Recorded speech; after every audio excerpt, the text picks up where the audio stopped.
पहिले चादर हातरून घेतली आहे सगळ्या बाजूने व्यवस्थित प्लेन पद्धतीने.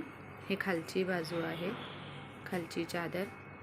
आणि आता त्याच्यावर आपण साडी हातरून घेणार आहे. हे बघा, हे 2 रंगाच्या साडी आहे. हे पूर्णपणे मस्त हातरून घेतलेलं आहे साडी. हे आहे. आता हे साडीवर तिसरी साडी हातरली आहे मी. आणि ते साडीचे कपडे राहिले होते तुकडे तुकडे, तेही त्याच्यावर हातरून घेतलेलं आहे.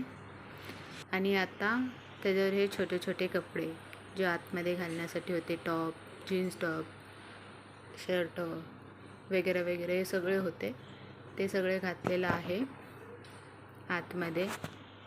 आणि आता ही वरची भाग, हे वरचं चादर आहे, हातरून घेतलं आहे. हे कसं वाटतं नक्की सांगा. लाईक करा, शेअर करा माझ्या चॅनलला. Thank you guys, bye bye.